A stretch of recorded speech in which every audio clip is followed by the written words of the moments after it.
మనందరం మన పిల్లల గురించి ఎలా ఆలోచిస్తాం? మన జనరేషన్లో ఇవన్నీ లేవు. మనం చాలా కష్టపడ్డాము, కష్టపడి పెరిగాము.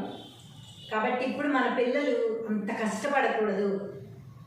మనం ఎంత కష్టమైనా భరిద్దాం మన పిల్లల కోసం, కానీ వారు మాత్రం కష్టం లేకుండా పెరగాలి అనుకున్నాం. అంతే కదా? అలా అనుకునే కదా మనం తిన్నా తినకపోయినా ఉన్నది తాకట్టు పెట్టుకున్నామో, అమ్ముకున్నామో, ఏం చేసామో తెలీదు.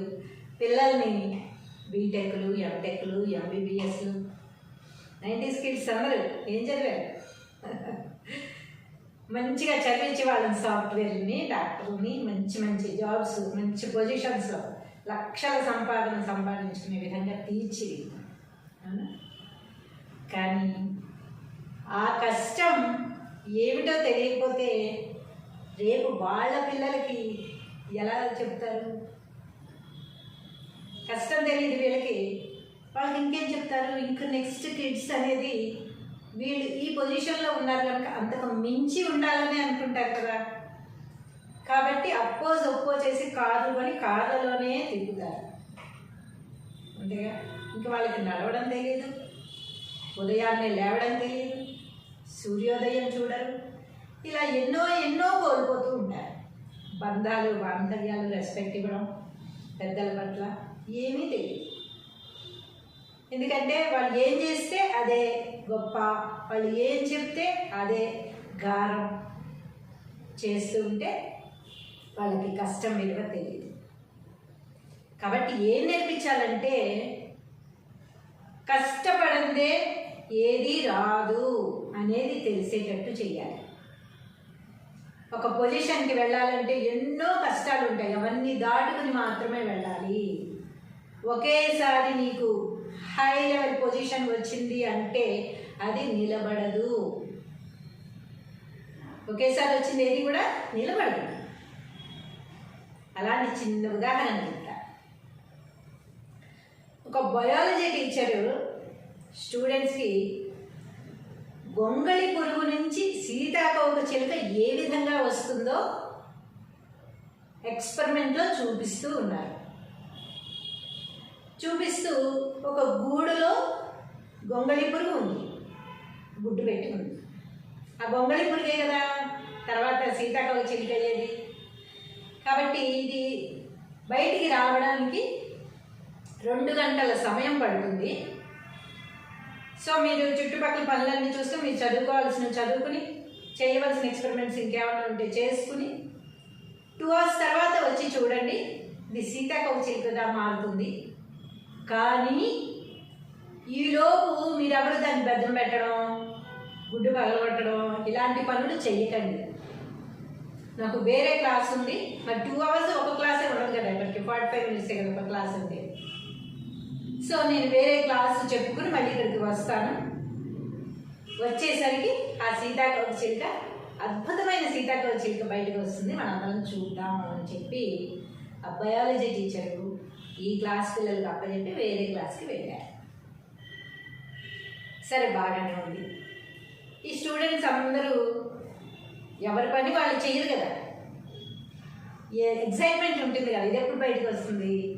అందులో కొత్తలో మనకి ఎక్స్పెరిమెంట్ స్టార్ట్ చేసినప్పుడు ఎగ్జైట్మెంట్ ఉంటుంది, ఇది ఎప్పుడు బయటకు వస్తుంది, తొందరగా చూడాలి, అసలు ఎలా వస్తుంది ఏంటి అని.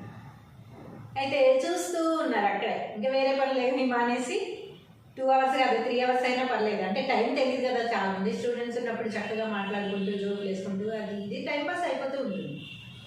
సో దాన్ని చూస్తూ ఉన్నారు. 1 hour అయిపోయింది, లోపల చాలా స్ట్రగుల్ అవుతుంది. గొంగళి పురుగు సీతాకోక చిలుకగా మారి బయటికి రావడానికి గుడ్డు లోపల చాలా స్ట్రగుల్ అవుతుంది. మరి అంతే కదా, బిడ్డలు ఊరికే వచ్చేసారా? ఎంత స్ట్రగుల్ అయ్యి, ఎంత బాధపడి 9 నెలలు మోసి ఆ కనేటప్పుడు ఎన్ని నొప్పులు పడితే బయటకు వచ్చారు పిల్లలు. అది కూడా అంతే కదా. అలా ఆ చిన్న సీతాకోక చిలుక గూడు ఆ లోపల స్ట్రగుల్ అవ్వడం చూడలేక ఒక స్టూడెంట్ ఏం చేశాడు, ఆ గుడ్డుకు పక్క పెట్టాడు. ఎందుకు అంత స్ట్రగుల్ అవ్వడం? అది సీతాకోక చిలుకగా మారిపోయింది, ఆల్రెడీ లోపల కనిపిస్తుంది. సో సో దాన్ని పక్క పెడితే బయటకు వచ్చేస్తుంది కదా అనుకుని చక్కగా దానికి హోల్ చేశారు. చేయగానే ఏమైంది, సీతాకోచిలుక ఈజీగా బయటకు వచ్చేసింది. స్ట్రగుల్ అవ్వకుండా, స్ట్రగుల్ అయ్యి దానంతట అదే గుడ్డు పగలు కొట్టుకుని బయటికి రావాలి. ఏవైనా అంతే కదా, కోడైనా ఏదైనా గుడ్డ అదే దానంతట అది పగలు కొట్టుకుని బయటకు వస్తేనే కదా.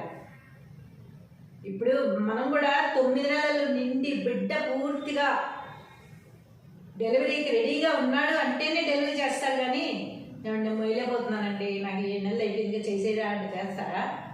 చేసినా ఉంటాడా బిడ్డ? అలా చెయ్యరు కదా ఎవరు. మొత్తం రెడీ అయింది, ప్రిపరేషన్ మొత్తం, బిడ్డ పర్లేదు హెల్తీగా ఉన్నారా, మీరు రెడీ అయిపోయి ఆ తర్వాత బయటకు వస్తారు. అలాగే ఈ సీతాకోచిలుక కూడా చూడ్డానికి అంత రెడీ అయింది. ఇంకేంటి, దానికి స్ట్రగుల్ లోపల చాలా స్ట్రగుల్ అవుతుంది, నేను చూడలేకపోతున్నాను అని ఒక స్టూడెంట్ ఏం చేశారు, దానికి పీలు పెట్టి కొట్టారు. చక్కగా ఆ సీతాకోచిలుక బయటకు వచ్చి ఎగరలేక అక్కడే పడి చచ్చిపోయింది. అంటే ఏంటి, దానికి ఇంకా శక్తి పుంజుకోవాలి, ఇంకో అరగంట టైం కావాలి. 2 hours అని చెప్పారు కదా, 1.5 hour వరకు బాగానే చూశాడు. ఇంకెంతసేపు రెడీ అయిపోయిందిగా అనుకున్నాడు. కానీ దాని రెక్కల్లో శక్తి రావడానికి ఇంకో అరగంట టైం పడుతుందన్నమాట. చూసారా, ఈజీగా వచ్చింది, నిలబడిందా, చచ్చిపోయింది అక్కడే. సరే అని బయాలజీ టీచర్ ఏం చేశారు, వేరే క్లాస్ చెప్పుకుని మళ్ళీ క్లాస్లోకి వచ్చారు. వచ్చేసరికి ఏం చేస్తున్నారు ఏంటి అంటే, లేదు మేడం చక్కగా దాన్ని ఓపెన్ చేసేసాను, బయటకు వచ్చేసింది, అది ఒక పని చచ్చిపోయింది. చెప్తే అన్నాడు, నేను చెప్పాను కదరా 2 hours పడుతుందని, దాన్ని నేను తీసేయని చెప్పలేకనా వదిలేసింది. ఏదైనా సరే దానికి ఎంత సమయం ఇవ్వాలో అంత సమయం ఇవ్వాల్సిందే అంటే ఆ స్టూడెంట్ అన్నారనమాట. లేదంటే లోపల చాలా స్ట్రగుల్ అవుతుంది, నేను చూడలేకపోయాను అని. మరి నీ పేరెంట్స్ నీకోసం ఎంత స్ట్రగుల్ అయ్యారు, ఇప్పుడు నీకు ఆ బాధ తెలుస్తుందా?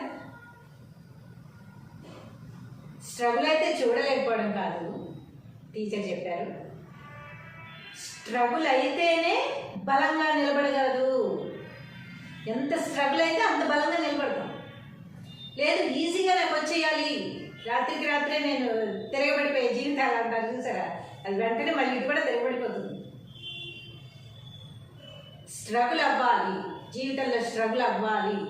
అది ఎంత సమయం తీసుకోవాలో అంత సమయం తీసుకోవాలి. లోపల ఎంతన్నా స్ట్రగుల్ అవ్వాలి, నీకెందుకు? అదే ఆ 2 hours తర్వాత అది బయటకు వచ్చి ఉంటే అద్భుతమైన సీతాకోకచిలుకగా మారి ఎగిరి వెళ్ళిపోయేది బయటికి. కానీ నువ్వేం చేసావు, మధ్యలోనే దాన్ని తెంపేయబట్టి రెక్కల్లో బలం రాక దానికి టైం సరిపోలేదు. నువ్వు ఓపెన్ చేసావు కదా అని అది బయటకు వచ్చేసింది. అయినా ఓపెన్ చేసిన తర్వాత ఇంకా శక్తి తీసుకోవడానికి ఉండదు. బిడ్డ బయటకు వచ్చేసిన తర్వాత ఏం చేయగలరు? ఎవరైనా తయారవ్వకుండా బయటికి తీసుకొచ్చేసి ఏం చేయలేదు కదా. అలాగే నువ్వు టైం అవ్వకుండానే దానికి విముక్తిని కలిగిద్దామని చూసావు, కానీ అది చూసావు కదా చనిపోయింది. ఎప్పుడైనా జీవితంలో స్ట్రగుల్స్ ఉంటాయి, వాటిని ఫేస్ చేయాలి, ధైర్యంగా నిలబడాలి. ఎన్ని స్ట్రగుల్స్ ఫేస్ చేసి ధైర్యంగా నిలబడ్డావో అంత ఎత్తుకు ఎదుగుతావు. దానికి సమయం పడుతుంది, అంత సమయం వెయిట్ చేయాలి. తొందరగా అయిపోలేదు కదా అని ఫ్రస్ట్రేట్ అయిపోయి నా వల్ల ఇంతే, నా వల్ల కాదు, నేను ఇంతే, ఎంత ప్రయత్నించినా ఏది కావట్లా అనేసుకుని మనల్ని మనం తిట్టేసుకుని పక్క వాళ్ళని తిట్టేసి ఎదిగిన వాళ్ళని తిట్టుకుని ఇన్ని బాధలు పడిపోతూ ఉంటాం. కానీ జరిగేది ఎప్పటికైనా జరుగుతుంది. మనం ఎంత కష్టపడ్డామో దాని ఫలితం రాకుండా ఎలా ఉంటుంది? వస్తుంది, కానీ వేచి చూడాలి. కాబట్టి మిత్రులారా, అందరికీ ఒక సమయం అనేది ఉంటుంది. ఆ సమయం వరకు వేచి చూడండి, అప్పటి వరకు కష్టపడుతూ ఉండండి. ఇంకెంత కష్టపడాలి అని అనుకోరు. ఆ రోజు వచ్చే వరకు కష్టపడాల్సిందే, ఆ వచ్చిన ఆనందాన్ని పొందాల్సిందే. మనం సక్సెస్ అయిన తర్వాత వచ్చిన ఆనందం ఉంటుందే, ఈ స్ట్రగుల్ అయినదంతా మర్చిపోతాం. ఆ రోజు ఆ మర్చిపోయే రోజు కోసం వేచి చూడాలి.